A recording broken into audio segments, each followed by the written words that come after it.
Welcome back to the channel, lads and ladies, and it's late Sunday night, which means that I just got done with another D&D Pathfinder game at my friend Sam's house.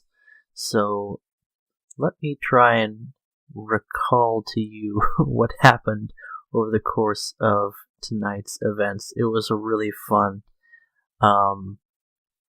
gaming session.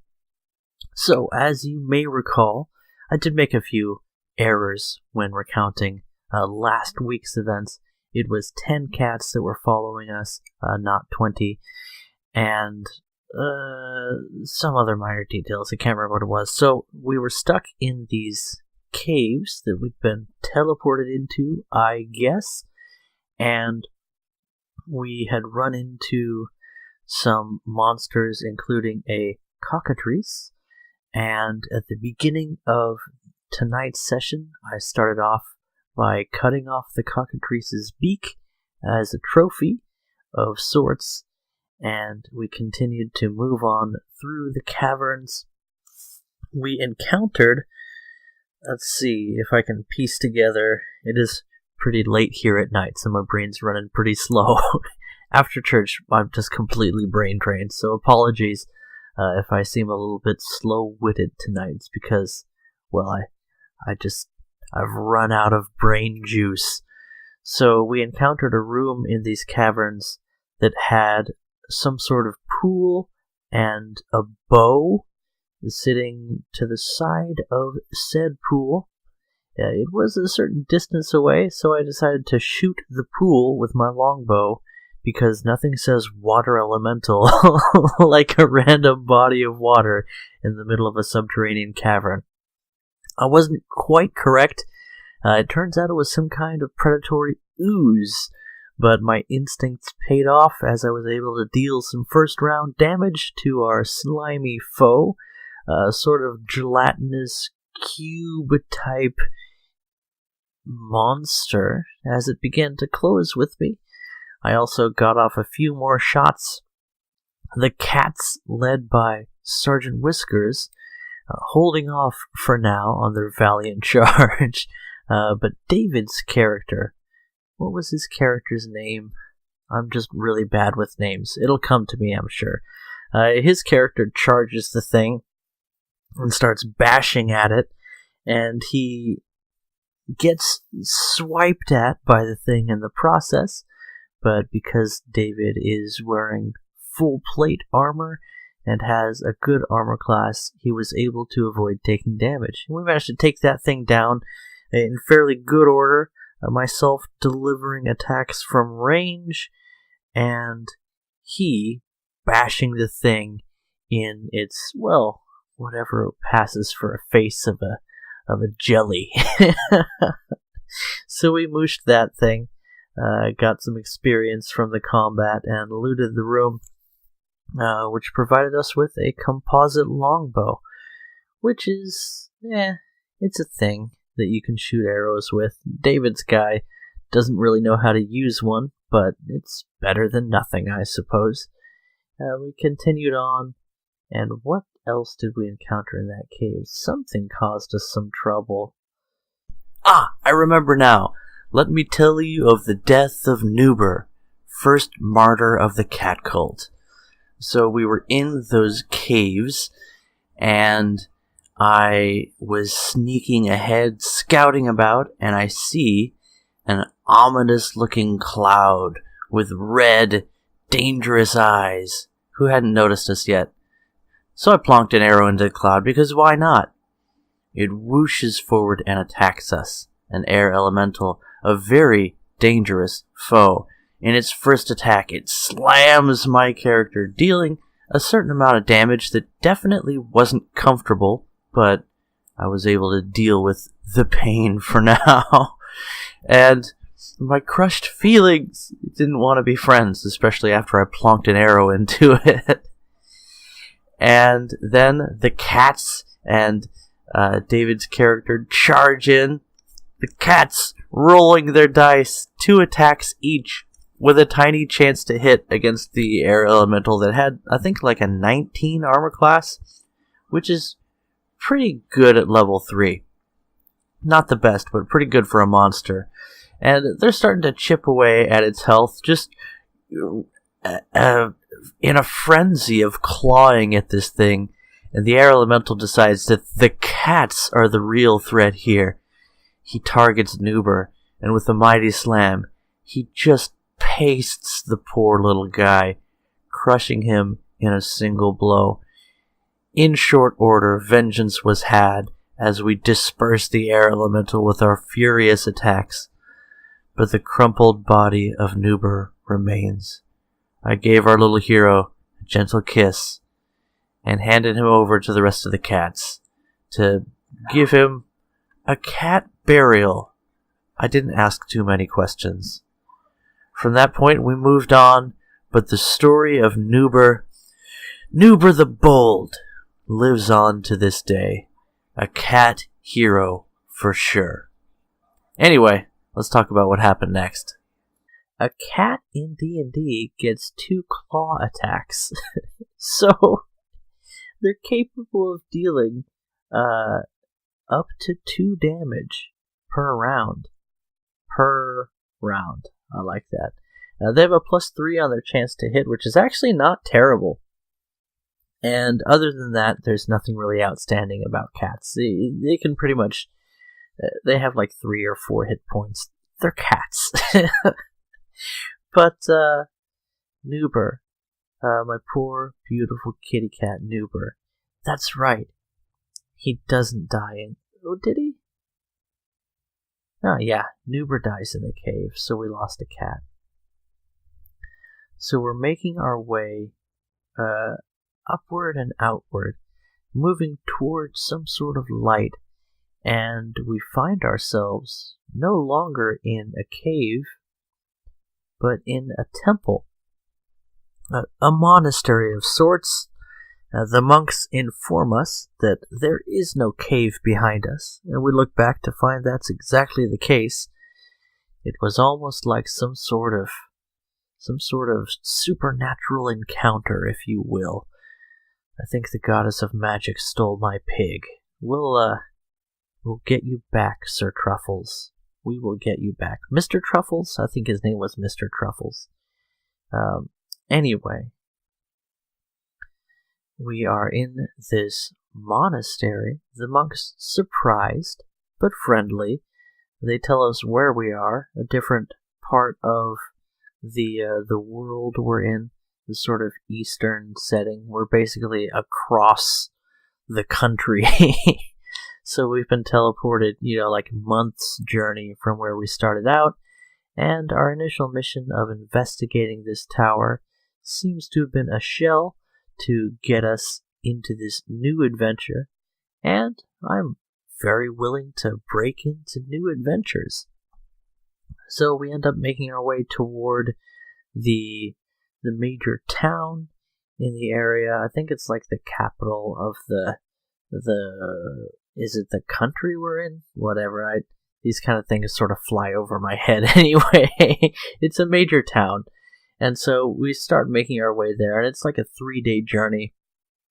And over the course of the next few days, we actually run into a few wild encounters out in the wilds. We get jumped by a dire wolf, which is kind of funny because this wolf attacks this camp of 2 humans and roughly a dozen cats, and the cats were tearing him to pieces.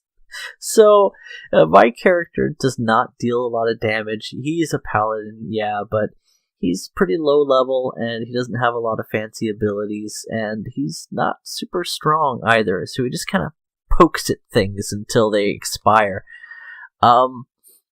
But having roughly a dozen cats to support you does change things somewhat. So I'm sitting there rolling dice the whole time, like miss, miss, miss, miss. But these cats don't have a horrible chance to hit. They end up having about a 50-50 hit or miss chance, split among somewhere in the area of 20 attacks. Because cats are small, and they can surround things. And because it's Pathfinder, cats get 2 claw attacks.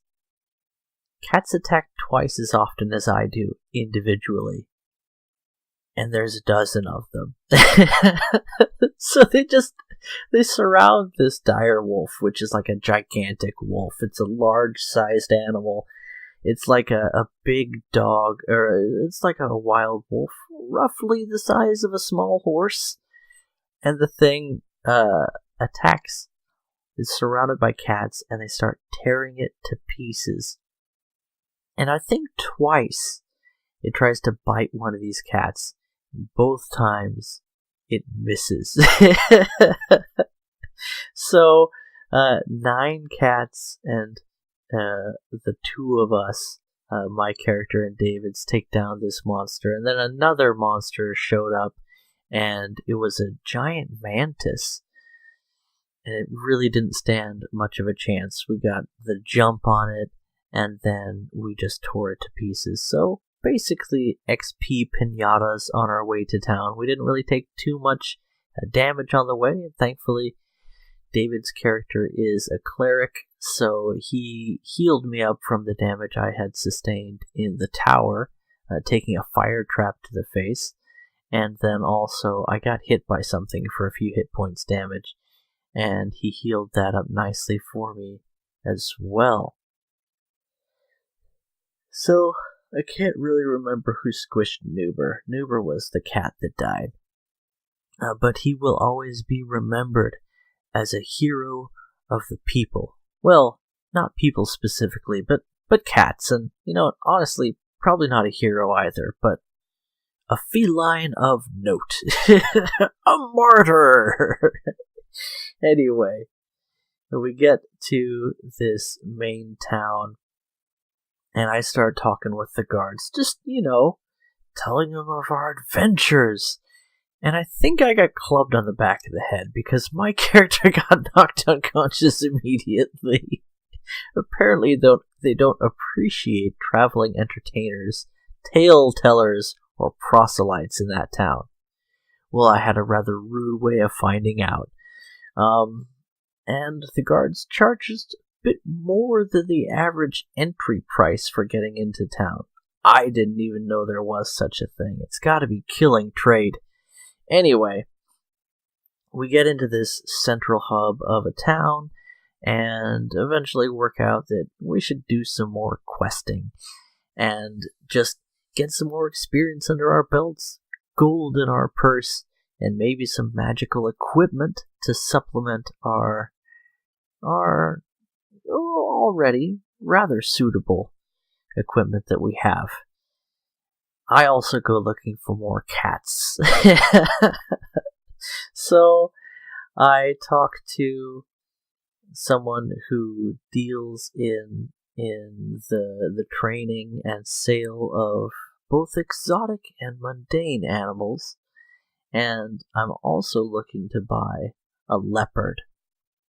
And if you look at the stats of a leopard, it's available in the right areas as a trained animal, so you don't have to worry too much about teaching it to do things like follow you and not eat your friends. And it's a fairly good hunting animal in all respects. But in Pathfinder and D&D in general, leopards are extremely powerful damage dealers. They can't really take a hit. They don't have a fantastic armor class, not a ton of hit points, but they can dish out the pain with a bite attack that deals a good amount of damage, and 2 claw attacks they can do every round of combat.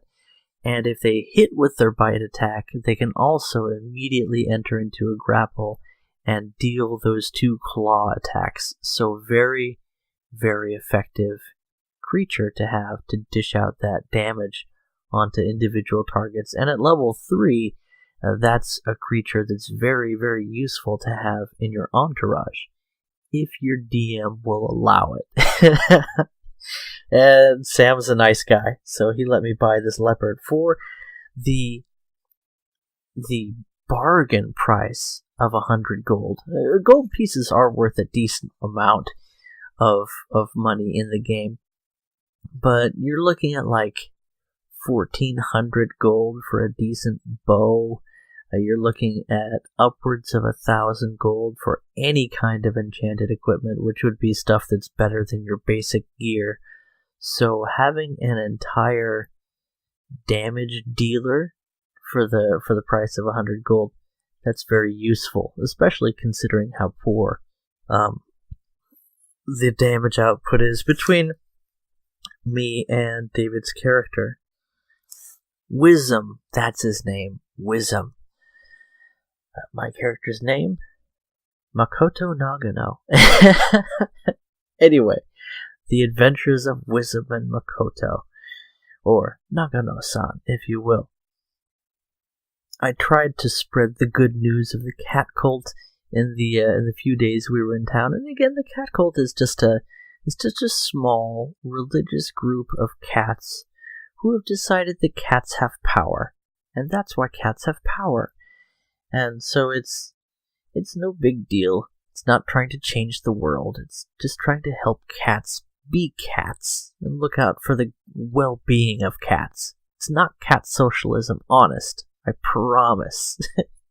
Anyway, we get out of town, which is probably a good idea because it's probably not going to be long before I get in trouble with the way that my character is. I tend to speak my mind too much, and my mind does tend to wander. And going around teaching about the good news of the cat cult is not one of those things that makes you popular with the sort of more traditional religious folks in town, I'm sure. Although, how easy could it be to tolerate such a group of people? Probably not too bad, but we'll move on. We got out of town. We went on another mission, so we picked up a request to go to a village that's a few days' journey away and help them with, well, some roaming monster issues. It's groups of monsters that were troubling them too specifically, and we'd be dealing with the first one tonight, and tomorrow Sam is probably coming up with something a bit more diabolical for us, because the initial challenge was a beehive. And these are not ordinary bees, these are giant bees. Okay, so what do the bees have? They do bee stuff, they have lots of numbers, but otherwise they're sort of oblivious. They're reasonably hazardous in combat, although they're giant bees for sure, but they're about the size of a dog, and they're not super dangerous individually. The fact that they tend to travel in groups of 3 to 5, and the fact that a hive can have hundreds of bees tends to be the major issue. So how do you deal with them? Well, everybody knows you gotta kill the queen. So that's what we decided to do. Because I am the leopard who was called Jabuti, we're rather stealthy characters. We scouted out ahead while David's character, Wisdom, and the cats, we brought, I think it was 5 or 6 cats along with us, along with Sergeant Whiskers, who would be coordinating the cats, as it were. He is, after all, the brains of the operations. Sergeant Whiskers, for those of you who don't know, is a class feature of my character who is a paladin who's a bit different than an ordinary Pathfinder paladin. It's a subtype or an archetype of the paladin called the Chosen One. And one of the features of the Chosen One style paladin is that instead of getting some of their abilities early on and getting a divine weapon bond, they instead have, well, sort of a mentor who teaches them about what it means to be the chosen one of whatever thing or person that they're following, whatever makes them a paladin. They become their spiritual guide, their mentor. in the form of, for the first 7 levels, 6, 7 levels, something like that, of Paladin, you have this mentor in the form of a familiar chosen from the list of familiars. So it is a cat in my case. Again, cat cult makes sense. So I have this basically magic cat who doesn't really have magic abilities, but he's magic by nature. And he's my spiritual guide, as it were. And he also happens to lead whatever small band of useful cats we have with us. The idea was kicked around to have the cats check for traps, but I don't think that's the best way to treat our friends. After all, the whole goal of the cat cult is to make life better for cats, so getting them killed on adventures is sort of not the main goal. Again, this is not cat communism. So, Sergeant Whiskers is leading roughly half a dozen cats today as we go to take down this beehive of giant bees. Djibouti the leopard and I are scouting ahead, and we encounter a number of the little giants buzzing about their business, looking for food, and being generally oblivious and dumb. They're adorable. They're not completely mindless, but they're just cute and, murderous only when necessary. So, they had no clue we were stalking them. We kept our distance. We followed them back to the hive. After we found the place, we decided to hole up for the night and hide until the middle of the night, and then attack the beehive as most of the bees are sleeping. So we approach the entrance to the giant bee hive. It's an impressive place with many rooms and a huge structure. Just a sight to behold. It's Bee Movie. Only every time Toshio murders a bee, it speeds up. There were 4 guard bees on guard duty outside, and if I had to rate their performance, it would be low.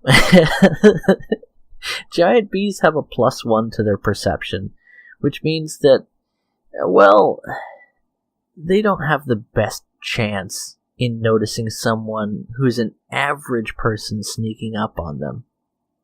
Their chances of noticing a hunting leopard and a very stealthy kitsune sneaking up on them are very, very low indeed. And in fact, myself and the leopard closed to within melee range of the bees before they even knew we were there. We pounced on them and started just cutting them to pieces. And David and the cats charged in as well.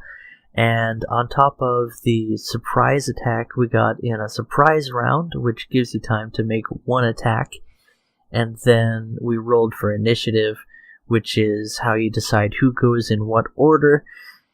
It took about 2 rounds of combat for us to kill off the 4 guard bees, so they didn't even really have a chance to raise a fuss. We walked straight into the hive, and everyone is asleep. We made our way to the center of the hive, and there's the queen. So far, so good. And now it's time to make the obvious decision. It's time to stab the queen in her sleep. So I look up the rules for coup de grace on my phone. That is when you're attacking a helpless opponent, i.e. someone who's asleep. The rules: you must be next to your opponent, your target, if you will. Adjacent. Okay, no problem. I need to sleep up to a sleeping queen bee. As long as I don't roll a 1. On my stealth check, I sneak up to the queen bee. The next part of the coup de grace rules: you may use a bow if you wish. but you still have to be adjacent to the enemy. Okay, I know how to use a bow. It actually deals more damage than my short sword, so that's a thing. What else? You roll an attack, which is automatically a critical hit. Now that gets interesting, because a longbow has a times 3 critical hit multiplier, and I deal 1d8 plus 2 damage on a normal attack, so that is 3 to 10 damage, multiplied by 3 on a critical hit. So I roll, it's automatically a critical hit, I do hit the queen bee, I deal maximum damage, so I deal 30 damage to this queen bee. Here's the next part of the coup de grace rules. The target must immediately make a fortitude save DC 10 plus the damage taken, or die. That means this queen bee needed to roll a 40 on her fortitude save to not instantly die. She instantly died. So, takeaway lesson, killing things in their sleep is really easy. If you have a monster you need to kill, kind of helps to find out when they're not awake and then just kill them in their sleep. Kind of a good idea. So we kill the queen bee in her sleep. And Sam's looking at me and he's just like, really? Like there was this big, huge dungeon laid out with all of these rooms that had, was it like 4 or 5 bees, something like that, in each room. Individually, these bees, not too much of a challenge, but in groups, definitely dangerous, and in the hive, like 200 or something bees. Enough for us to like pick up a couple of levels fighting our way through them if that's what we had to do. And we just snuck in and killed the queen. And Sam pulls out a D4 and he says, okay, if it's a 4, all the bees wake up and attack you. If it's a 3, the bees in the area wake up and attack you. And on a 1 or a 2, nothing happens. He rolled the die. Nothing happened. So we just got the proof that we killed the queen bee and left. And that is how our second night of D&D was wrapped up. So Pathfinder, a lot of fun. Going through those caverns, we lost a cat. I can't remember what killed the cat, if it was the slime or if it was something else, but one of our cats, poor little Noobr, was squished. And rest in pieces, my feline friend. Your heroics will be told to countless generations of cats. I picked up a leopard. I acquired a deadly murder machine with spots.